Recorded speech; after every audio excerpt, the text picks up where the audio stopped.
Selamat pagi anak-anak sekalian, apa kabar? Baik ya semuanya ya. Ini sesi saya yang kedua di MPLS ini, diberikan tema tentang pengantar kewirausahaan ya.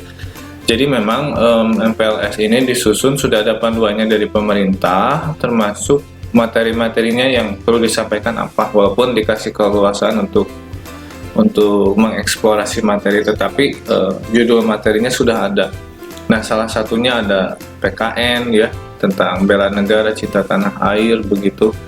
Kemudian kemarin ya ada leadership, dan sekarang ada kewirausahaan. Jadi visi pemerintah di dalam pendidikan MPLS juga harus masuk ke sekolah-sekolah. Jadi wawasan persepsinya sama dengan pemerintah ya. Anak-anak sekalian, kita mulai saja. Kebetulan di kampus juga saya pegang mata kuliah ini, pengantar kewirausahaan. Jadi biasanya 16 minggu kami sampaikan, juga termasuk praktek. Kalau untuk MPLS ini satu sesi saya sampaikan lewat pengantar kewirausahaan ya. Sebelum masuk lebih lagi, simak dulu video berikut ya. Please. Nah, kita simak dulu. Nah, kita akan ulas lebih lengkap seperti yang tadi sudah kami janjikan untuk Anda, pengusaha muda Made in Indonesia. Mengapa kami membahas ini? Karena memang Presiden Joko Widodo sendiri sempat mengatakan bahwa sebenarnya ya, ini tentang pengusaha muda di Indonesia yang rising tahun-tahun ini, dan sebelumnya disampaikan data perihal pengusaha muda. Nah, sebelum kesini juga begitu, karena saya selalu studi literasi sebelum materi, saya tadi browsing seperti demikian anak-anak ya. Tuh, perkiraan persentase wirausaha di Indonesia. Nah, diberitakan di Kompas, kalau negara maju yang banyak entrepreneurnya di dalamnya, warga negaranya, itu idealnya lah rata-rata 14% begitu ya. Jadi kalau di negara maju dengan jumlah 14% populasi ini bisa menampung banyak sekali lapangan kerja, sehingga wirausaha ini membantu pemerintah di dalam segi perekonomian dan kesejahteraan juga menunjang. Sementara di Indonesia, walaupun di sekeliling kita banyak melihat pengusaha begitu, wirausaha, baru secara umum 3,1% ya tahun 2020 ini ya, baru 3,1%. Jadi sebenarnya ruangnya masih luas, walaupun kompetisinya juga lumayan ya. Nah, jadi Indonesia butuh wirausaha dimasukkan ke dalam MPLS supaya kita ada wawasan begitu ya. Nanti akan ada pertanyaan diagnostik gitu ya.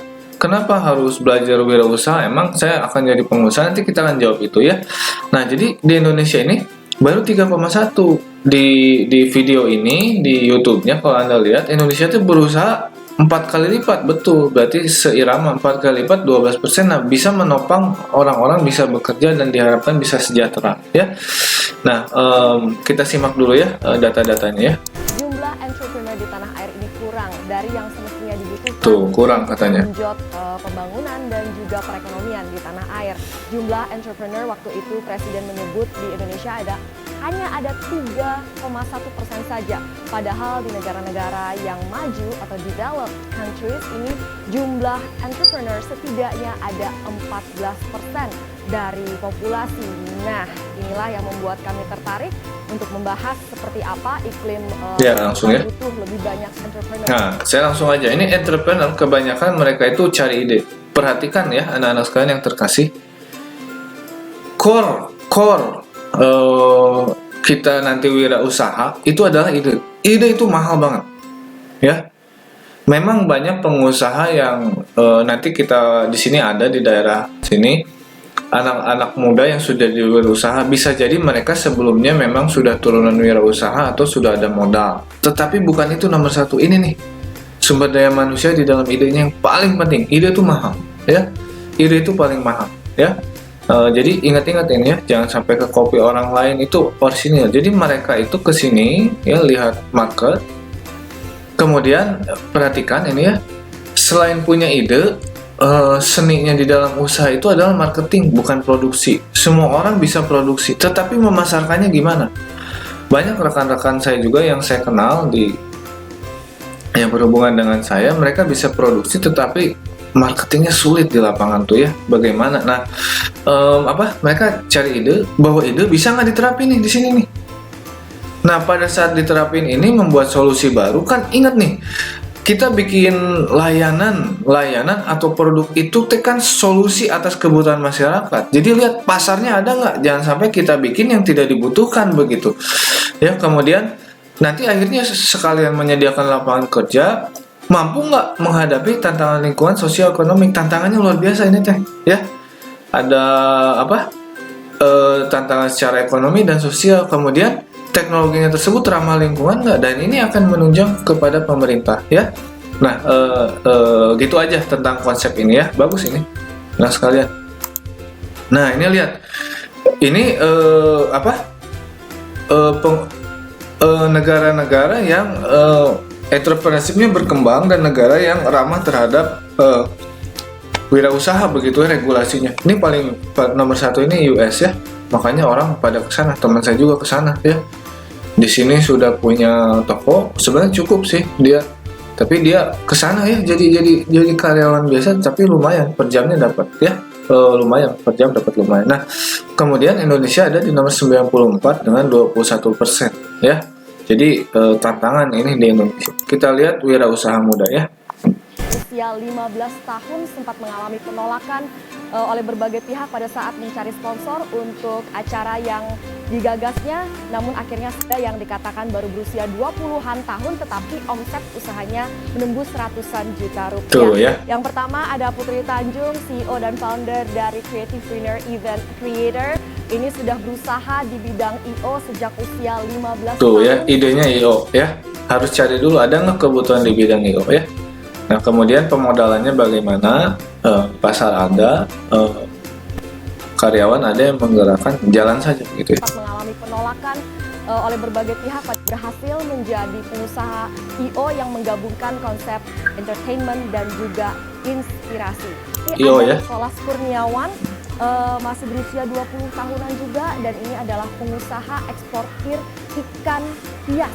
Ya. Nah, ini ikan hias ya. Ratusan juta. Ini ikan hias. Videonya bagus. Tidak mampu, sempat terlambat, sering dari hobi jadi itu bisa, asal tekun begitu ya. Inilah memunculkan hasrat Nicholas Kurniawan untuk membangun usahanya sendiri hingga berhasil mengekspor ikan-ikan hias tropis dari Indonesia ke berbagai negara. Kemudian ada Dea Valencia dari Batik Kultur, ini omsetnya 300 juta rupiah per bulan, dikatakan batik kan mewujudkan pasarnya ada nggak begitu di tengah batik sekarang banyak sekali ya begitu. Dengan meluncurkan promosinya bagaimana seperti demikian. Busana batik yang Oke ya gitu ya, waktu saya terbatas, carilah di YouTube deretan pengusaha usia 20 tahun. Jadi anak-anak sekalian, pemerintah itu sesuai dengan data tadi, ini berarti sama ya dari media, berarti pemerintah itu berusaha supaya persentase dari populasi yang jadi wirausaha sampai 14% dari 270 juta warga Indonesia diperkirakan bisa menyerap tenaga kerja dan menunjang perekonomian terhadap pemerintah. Itu visinya ya. Nah, yuk kita mulai pengantar kewirausahaan. Anak-anak sekalian, pertanyaan utama di pertemuan kita ini dibuat oleh rekan saya karena pengajar wirausaha diajarkan dua dosen. Pertanyaan utama teh, apakah kita teh harus jadi pengusaha begitu ya? Anak-anak saya akan kembalikan passionnya kepada anak-anak sekalian ya. Kemudian panggilan, apa tujuan hidup Anda begitu ya? Tidak semua juga harus wirausaha. Memang wirausaha diperlukan pemerintah untuk menyerap lapangan pekerja dan perekonomian, karena banyak sekali orang yang mencari kerja seperti demikian. Tapi tidak semua juga harus jadi wirausaha. Pemahamannya seperti ini, kalau semua orang buka usaha, siapa yang akan bekerja pada kita? Itu yang pertama. Yang kedua, banyak profesi yang juga tidak harus menjadi entrepreneurship ya. Ada profesi-profesi yang memang memberikan layanan di bidang kepada masyarakat langsung, sosial begitu ya. Tidak harus semuanya jadi komersil wirausaha. Nah, misalkan ya dokter misalkan. Dokter tidak harus jadi pengusaha juga. Kalau seperti demikian, takutnya ya harapannya menolong orang tetapi jadi menjual obat, jadi mahal. Atau misalnya tindakan harus pakai prosedur yang mahal atau langsung kepada operasi begitu ya. Nah, ada yang seperti demikian, mungkin guru juga begitu ya. Sebuah profesi yang memang layanan pendidikan tidak semua jadi komersil. Kalau seperti itu semua harus bayar begitu ya. Buku cetak misalkan sesi seperti ini harus bayar mahal dan sebagainya, enggak seperti itu. Jadi semua profesi itu baik di hadapan Tuhan. Gimana passionnya? Ini konteksnya kita lagi ngomongin wirausaha ya. Kalau memang ada panggilan ke sini ya syukur, bagus ya. Tidak kalah dengan profesi yang lain. Dimanapun ditempatkan, tanggung jawab Anda, profesi Anda, selama itu kita memuliakan nama Tuhan sudah tidak masalah ya. Yang penting panggilan kita, tujuan hidup kita apa? Memuliakan Tuhan. Mau jadi apapun nggak masalah ya. Kita konteksnya di kewirausahaan. Nah, nih anak-anak sekalian ya. Nah, ini saya selalu bilang nih ke anak S1 ya. Hari ini kita happy nih S1 lulus. Wow, luar biasa ya, happy lempar toga begitu ya, foto-foto dikasih bunga sama kekasih kita begitu ya. Nah, ini hari ini sukacita ya. Lulus ya, besoknya nih mau jadi apa nih unemployment-nya. Hari ini senang, besok mau jadi apa gitu ya, ngelamar kemana, ini modalnya ijazah nih, ini gue banget begitu ya. Saya kan orang-orang profesi begitu, guru, dosen perlu ijazah ya, itu hasil dari pengetahuan kita, ngelamar kemana seperti itu. Nah, itu masalah umum di negara kita berkembang ya. Nah, baru kita sadar ya, ini ceritanya sama dosen. Selamat nih, selamat berjuang di dunia nyata. Dunia nyata itu tidak seindah di kampusan atau di sekolahan. Keras sekali di dunia nyata ya.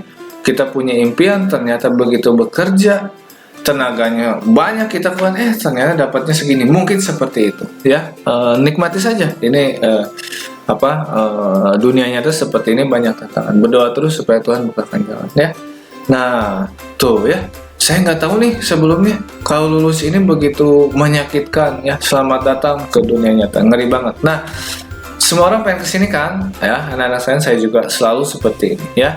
Semua orang pengen sukses, dan ingat, sukses itu relatif ya. Tidak bisa ukurannya sama dengan yang lain. Makanya Anda harus punya tujuan. Saat saya tujuannya senang mengajar, ya udah, rupiahnya nggak usah dibahas lagi. Misalkannya gajinya dapat berapa, nggak dibahas lagi karena senangnya di sini begitu.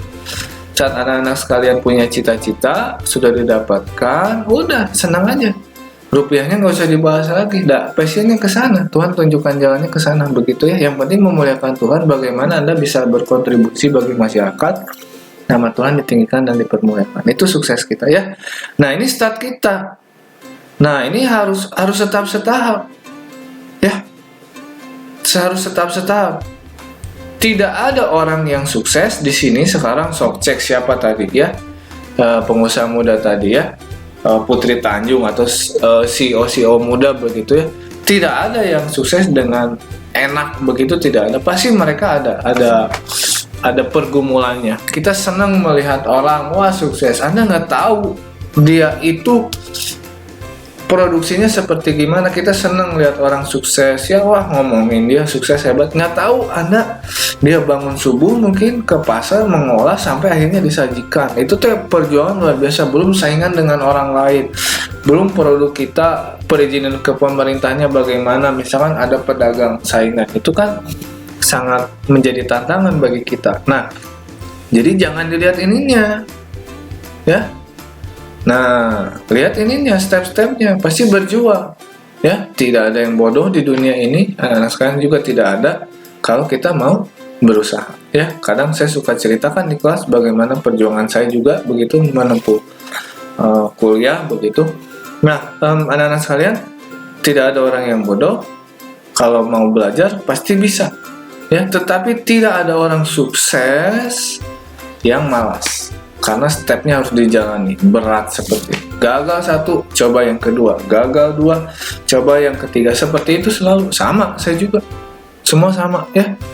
Ada cerita Colonel Sanders KFC begitu ya, harus nawarin door to door awalnya. Thomas Alva Edison harus melakukan percobaan untuk membuat bola lampu hampir 1000 kali ya. Bagaimana kalau dia berhenti yang ke 900 kali? Bagaimana kalau dia berhenti ke 999 kali ya?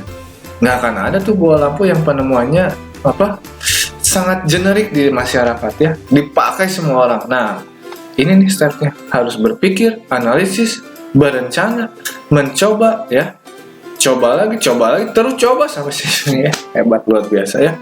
Nah, kita next selanjutnya. Nah, sukses itu artinya ya melakukan yang terbaik, udah aja gitu katanya, simple. Ini dari orang yang sudah sukses berarti ya. Sukses itu adalah mencoba ya, mencoba terus ya, seperti demikian. Mencapai tingkatan tertinggi dalam kita, mencapai tujuan begitu ya. Kalau kita lakukan yang terbaik ya, kita pasti sukses ya. Jangan asal-asalan kerja ya.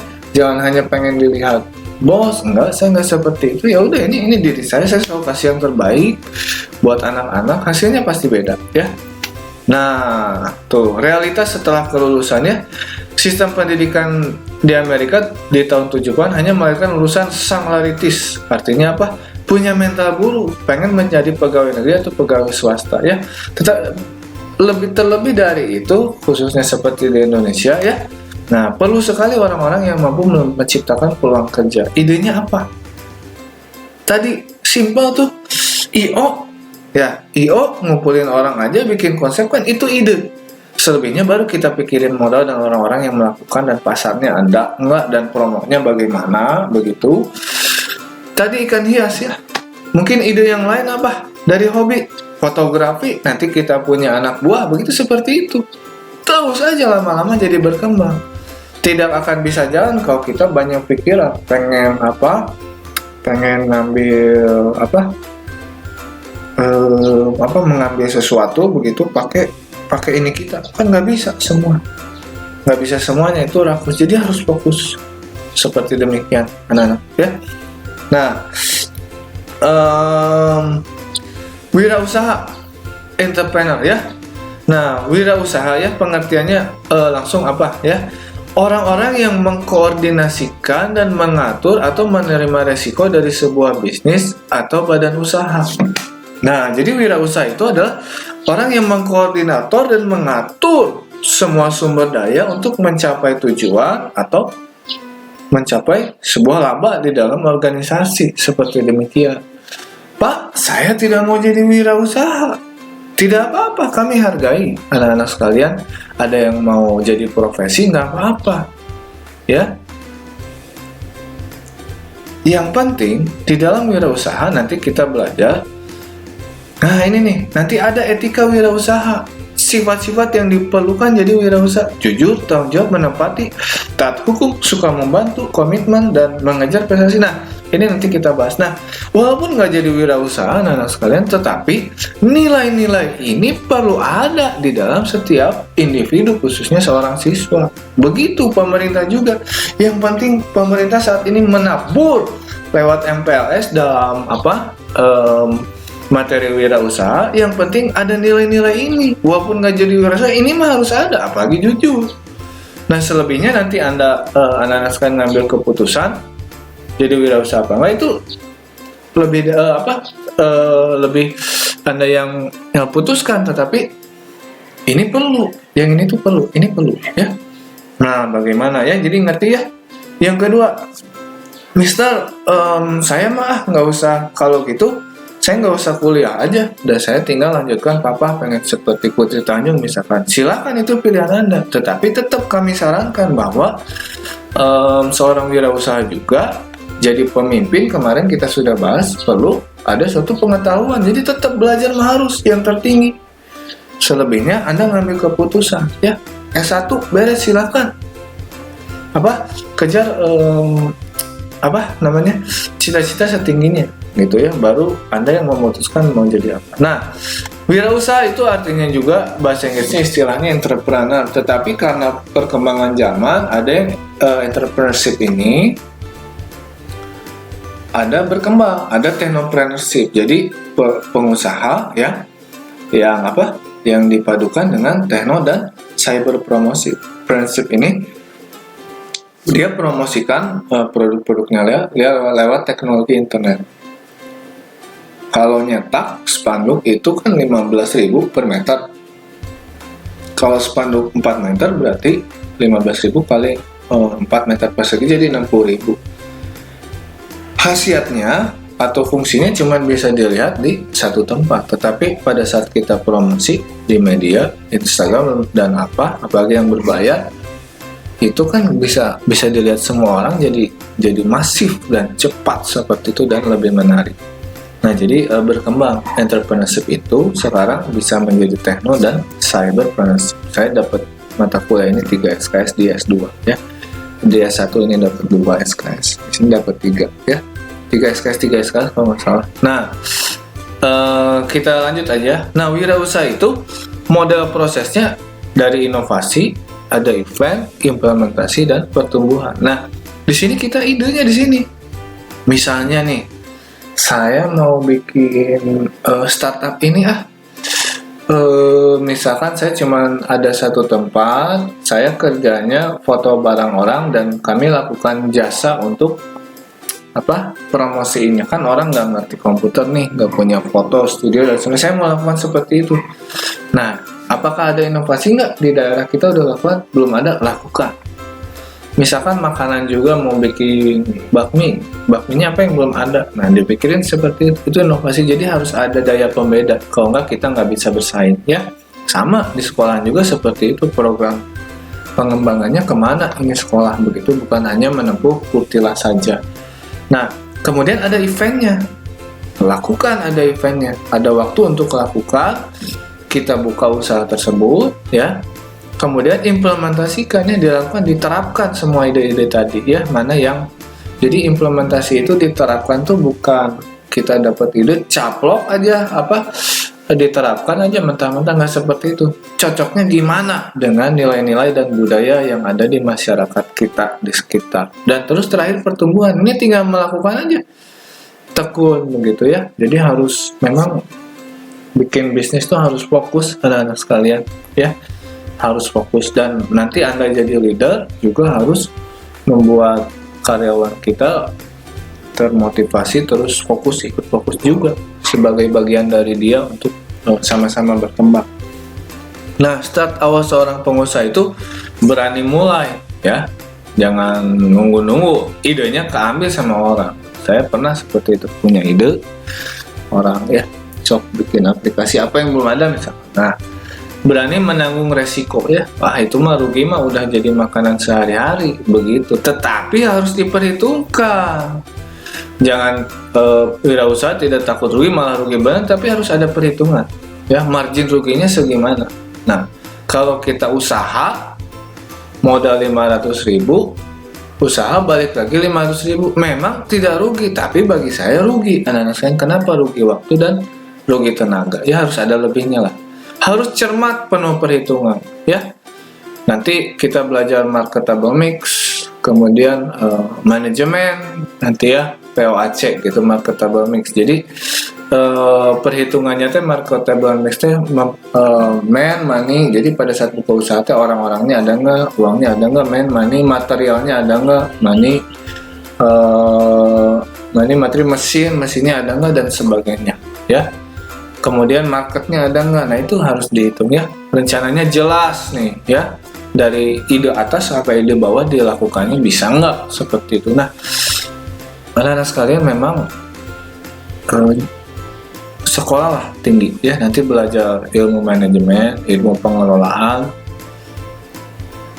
Ide itu mahal, orang dibayar mahal itu untuk ada di posisi top manajemen begitu ya. Jadi memang orang dibayar mahal untuk tanda tangan sebuah kebijakan dan aturan ya, dan ide. Nah, jadi harus belajar mikir secara rencana. Dimulai dari apa? Di SMA dikasih soal yang susah, tekun Anda lakukan. coba terus. Sekarang ada hot high order thinking, coba lakukan seperti itu ya. Tidak cepat putus asa ya, jangan putus sekali namanya gagal, putus selesai, enggak, coba terus seperti itu ya. Ngejar pasangan hidup juga seperti itu ya. Nah, coba terus. Nah, dia nolak hari ini, coba lagi sampai bertekuk lutut ya. Nah, seperti itu ya, sampai dapat momennya.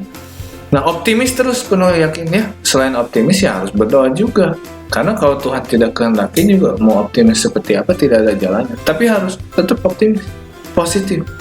Supaya pada saat kita melihat tantangan, kita optimis positif, ada ngelihat sececah harapan di depan, ada jalan di depan yang bisa kita jalani. Kalau misalnya nggak sabaran ya, kita nggak bisa lihat peluang jadinya gitu ya. Punya tanggung jawab nih ya, terhadap tujuan, terhadap perusahaan kita, terhadap anak buah kita ya. Juga punya etika moral. Jadi bisnis jangan sikut-sikutan, jangan ambil ide orang tanpa ada rujukan begitu ya, daftar pustaka di belakang misalkan ya, atau kita licik main harganya tidak baik, nggak boleh seperti itu ya. Itu etika moral kita akan bahas ya. Nah, keuntungan dan kerugian wirausaha ya. Ide bisnis dan usaha tersalurkan, penghasilan menjanjikan. Kenapa? Kalau kita kerja sebulan ya segitu, tapi kalau wirausaha bisa berkali-kali lipat karena kita ngembangin sendiri begitu ya. Nah, kemudian bisa menyediakan lapangan kerja untuk orang lain. Maaf, saya cas dulu. Dan senantiasa dilatih untuk menjadi kreatif. Yang saya lihat, yang bagi saya nih memang kalau kita kerja, waktu sudah di setting kita di sana begitu ya. Tapi puji Tuhan di Bina Bakti kan guru selesai sekitar jam 2-an, yang masih banyak lahan yang sebenarnya bisa dilakukan walaupun udah lelah di sekolah. Tapi itu salah satu keuntungan. Tapi saya lihat rekan-rekan yang terjun jadi pengusaha sama sibuk seperti kita, cuman waktu bisa diatur ya. Waktu bisa diatur sama dia karena mereka statusnya pemilik ya. Nah, jadi kayaknya enak nih jadi wirausaha nih. Tapi jangan lupa nih, resiko besar, pendapatannya tidak pasti ya, bagi di zaman pandemi seperti ini. Wah, kasihan, pemerintah suruh tutup, ya udah kita basis online. Sedangkan basis online juga terbatas walaupun bisa jaringan luas tanpa batas, tapi kan interaksi dengan orang juga terbatas seperti itu. Ada juga usaha-usaha yang memang harus barangnya itu nyata itu konkret seperti demikian. Nah, harus bekerja keras. Kalau jadi pengusaha mah, kalau kita kerja ya kita lakukan seperti sebulan dapat. Kalau pengusaha mah nggak buka toko ya nggak ada uang seperti itu ya. Kemudian jam kerja sepenuh waktu yang ditentukan, komitmen dan perjuangan yang begitu besar. Nah, jadi saya pribadi nih, Hendry Swardiman, menyarankan ke anak-anak sekalian, sekarang kuliah sungguh-sungguh supaya ininya bagus, terisi, jadi sumber daya manusia bagus. Kerja dulu ke orang, cari ide. Kerja itu bagus sebetulnya. Nah, sekalian, karena kita tuh dilatih dapat ide, kemudian mengimplementasikan pendidikan kita gitu. Saya jadi pendidikan guru, jadi guru implementasi, kemudian kerja juga bagus pada saat kita bagaimana dilatih ketemu organisasi secara vertikal kepada atasan dan kepada horizontal, kita bisa belajar. Apalagi beda kalau kita ngomong di perusahaan itu, tutur kata kita harus baik seperti itu sebenarnya latihan bagus. Nah, jadi usulan saya kuliah, kerja, silakanlah 5 tahun, 6 tahun gitu, kumpulin modal baru jadi wirausaha seperti itu ya. Kalau udah ada bisnis sekarang jalanin aja, kerja dulu nggak apa-apa, jadi lebih gitu ya, jadi punya keuntungan lebih. Nanti cari modal lebih besar, kita bisa ekspansi ya. Cara wirausaha, punya modal ya, tapi bukan satu-satunya cara yang core-nya ada di sini, ide ya. Kemudian kalau nggak punya modal ya kita kemitraan sama orang lain, ngumpulin modal, kita jalanin, kita kasih untung bersama seperti itu ya, kira-kira seperti itu ya. Nah, ini saham. bukti kepemilikannya sahamnya jadi PT seperti itu. Jadi kita jual saham orang, kita dapat uangnya, kita gerakkan, untung kita bagi jadi dividen. Saya juga beberapa waktu yang lalu nyimpan saham, masih sih sebetulnya nyimpan saham. Nah, etika dalam wirausaha, karakter wirausaha. Jadi mau jadi pengusaha nanti, mau nggak jadi pengusaha, ini tetap harus ada dalam kehidupan kita sehari-hari, ya. Nah, jadi sekarang kita menabur aja. Anak-anak saya nanti menuai. Nih, ingat nih, ya, saya kasih titip pesan. Kalau anak-anak sekalian ada berkat, diberkati oleh Tuhan, wirausaha, jangan lupa nanti sama orang-orang yang sudah berjasa kepada anak, ya. Nah, maksud saya seperti ini, ya. Anda udah lulus, ingat ke sekolahan. Kalau ada berkat lebih, mari kita bantu orang-orang yang perlu, begitu ya. Apakah adik-adik kelas kita atau guru yang saat ini sedang kondisinya tidak baik, sehingga berkat itu jadi berkat juga bagi orang lain. Nama Tuhan ditinggikan dan dipermuliakan. Saya pengen banget bikin grup alumni, begitu ya. Kita bikin event, jual tiket. Tiketnya kita bagi kepada siswa yang perlu seperti itu, ya. Atau saya mimpi nih, ide saya nih, bikin gerakan 5.000 atau 10.000 rupiah. Tapi kan itu uang gak seberapa lah buat parkir atau buat jajan apa seperti itu. Tetapi dengan jumlah alumni yang banyak, begitu ya, bisa bantu orang-orang yang kurang. Nah, saya pengen seperti itu. Jadi ini harapannya pemerintah teh, bukan hanya cari keuntungan sendiri, tetapi jadi berkat buat orang lain, nyerap lapangan tenaga kerja dan sebagainya. Etika dalam wirausaha harus jujur, ya. Orang pintar banyak, tetapi yang jujur itu sedikit, ya. Kemudian bertanggung jawab, ya. Lagi rekaman, ya. Ini di dalam. Saya apa? Oh, ya, sekolah minggu udah. Ya, oke, bagus, ya. Ya, oke ya, maaf gangguan iklan. Harus bertanggung jawab, tepatin janji. Nih, tadi nih janji nih, luar biasa. Harus tepat janji, ya. Iya. Enggak. Kapan jam segini harus tepat waktu, karena akan menumbuhkan layak dipercaya. Taat hukum nih, pengusaha harus taat hukum. Jangan melanggar hukum, apalagi perindustrian dan perdagangan, ya. Ngebajak barang, kemudian dan sebagainya, jangan sampai seperti demikian, ya. Suka membantu. Nah, ini tadi yang saya bilang. Jadi wirausaha juga punya tanggung jawab sosial, ya. Nah, kemudian komitmen dan menghormati, mengejar prestasi seperti ini, ya. Jadi kejujuran, bertanggung jawab, menepati janji, taat hukum, suka membantu, komitmen dan menghormati dan mengejar prestasi seperti itu, ya. Nah, tujuan wirausaha itu usaha yang berkesinambungan, berguna bagi orang lain, kemudian memberikan yang terbaik untuk konsumen, ya. Kemudian membina dan menjaga hubungan. Ciri wirausaha yang baik nih, punya visi dan tujuan yang jelas. Anda pergilah ke supermarket, walaupun supermarket juga punya visi dan misi, ya. Inisiatif dan proaktif, orientasi pada prestasi, ya. Jadi jangan kerja begitu saja, tapi harus ada prestasi. Berani ambil resiko, kerja keras, tanggung jawab, ya. Komitmen pada berbagai pihak, mengembangkan dan memelihara hubungan baik, ya. Seperti demikian. Terima kasih. Begitu aja anak-anak sekalian. Ini bekal kita untuk jadi wirausaha, pengantar begitu, biar lewat ini. Yang penting kita punya mindset bahwa nilai wirausaha, karakter wirausaha itu harus ada di dalam diri kita. Kemudian kalau Anda mau jadi seorang profesional, silahkan, tidak masalah, memuliakan Tuhan lewat profesi Anda, lewat penemuan Anda. Mau jadi wirausaha juga nggak apa-apa, asalkan berkat lebihnya kita bisa kasih kontribusi bagi masyarakat, bangsa, negara. Nama Tuhan ditinggikan, dipermuliakan, ya. Terima kasih, Tuhan memberkati.